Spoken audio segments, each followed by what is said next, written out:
Kapapasok lang na balita, pinayagan na Presiding Officer Chis Escudero ang hiling ng prosekusyon na ipasabpina ang tax at bank records ni VP Sara.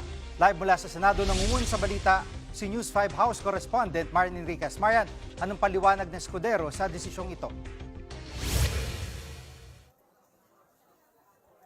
Yes, Jiggy, granted o pinayagan ng ni Presiding Officer Chis Escudero itong hiling ng prosekusyon na ipasabpina o ipakuha nga po itong mga bank at AMLAC records, maging yung tax records ni Vice President Sara Duterte at kanyang asawang si Attorney Mans Carpio, pati po yung 19 nilang mga kumpanya, no? At pera nga lang po, no, doon sa dalawang kumpanya na JTC Group of Companies at Pikimong Corporation.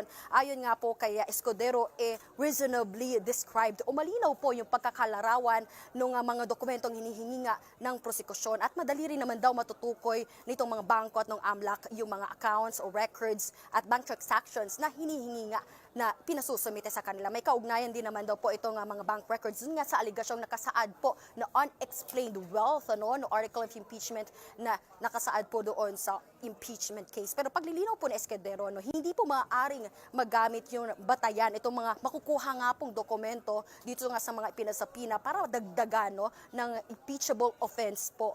Bukod pa po dito sa nakalatag na ng mga articles of impeachment o yun nga unexplained wealth ng BC. At kinikilala rin naman po ng Bank Secrecy Law na yung exempted po itong impeachment cases na dinidinig o nililitis nga po dito sa Senado itong confidentiality nga ng bank deposits. At kaya ibinasura po ng Presiding Officer Chis Escudero itong mga pagtutol ng defense dun nga sa mga mosyon ng prosekusyon. Pakinggan po natin itong pahagi ng mga pahayag ni Escudero. The court will only allow these records to be used to establish a factual baseline against which the respondent's assets, financial transactions, and business interests during her present term may be assessed. Establishing such a factual baseline is recognized in settled jurisprudence involving allegations that a public officer's wealth is manifestly disproportionate to the lawful income and financial capacity of the officer and the officer's spouse.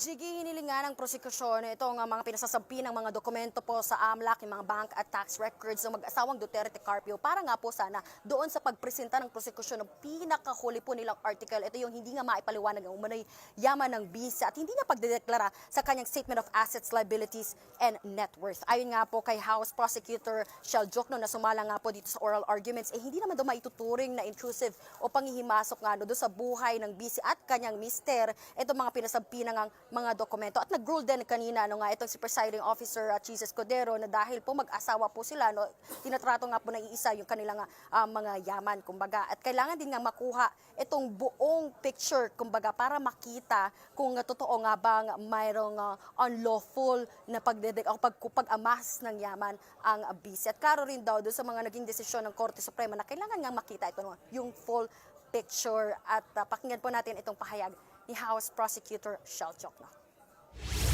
Ang SALN po kasi ay parang snapshot lang po yan, year-end, kung ano yung mga assets, liabilities, and net worth ng isang government official. Ang ITR din po ay parang short video lang po yan ng mga transaksyon ng isang taxpayer sa kabuuan ng taon na yon. Makikita lang po natin yung buong larawan pag nailabas natin ang mga bank records. Kasi doon po, yung day-to-day na lumabas at pumasok sa isang account ay mabubuo po natin.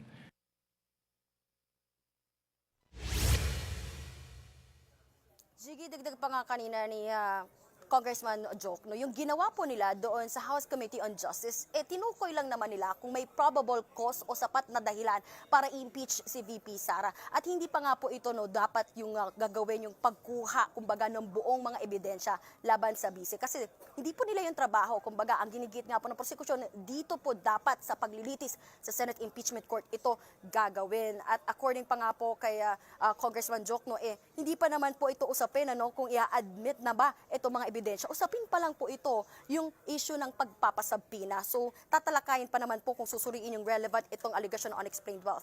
Kaya pwede pa raw po tutulan ng depensa itong admissibility ng mga makukuhang dokumento. Jiggy. Sa pinakabagong balitang ito, Marian, ano ang sinasabi naman ng prosekusyon?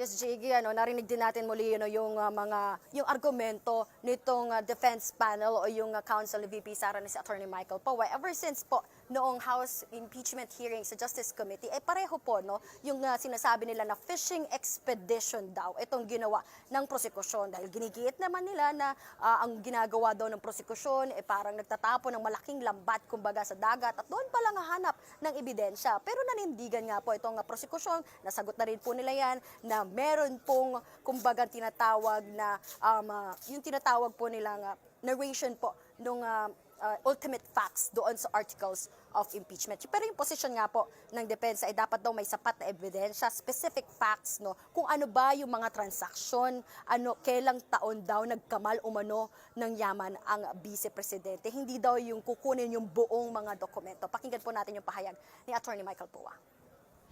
They want those documents. We are calling it a fishing expedition. Sa aming pananaw, sa dami ng hinihing dokumento, para po itong nagtatapon po tayo sa dagat ng isang napakalaking lambat at umaasa tayo na kahit papano may mabingwit kahit isang pirasong ebidensya.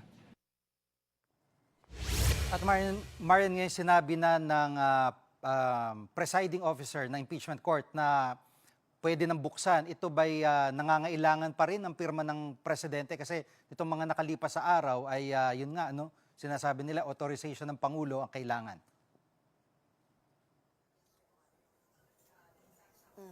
Nako, JG, dahil nga pumayag na, grinant na ni Presiding Officer Jesus Escudero, itong ang hiling ng prosekusyon ay sabina po itong mga dokumento ay hindi na kailangan pa ng authorization ni Pangulong Bongbong Marcos para nga mailabas po itong mga dokumentong to, gaya po ng BIR o yung tax records na mag-asawang Duterte Carpio. JG. Yan ang ulat ni Marian Enriquez live mula sa Senado. Mga kapatid, Jiggy Manikad po, pagdating sa mahalagang balita sa loob at labas ng bansa, dapat una sa lahat, mag-follow at mag-subscribe na sa social media pages ng News 5.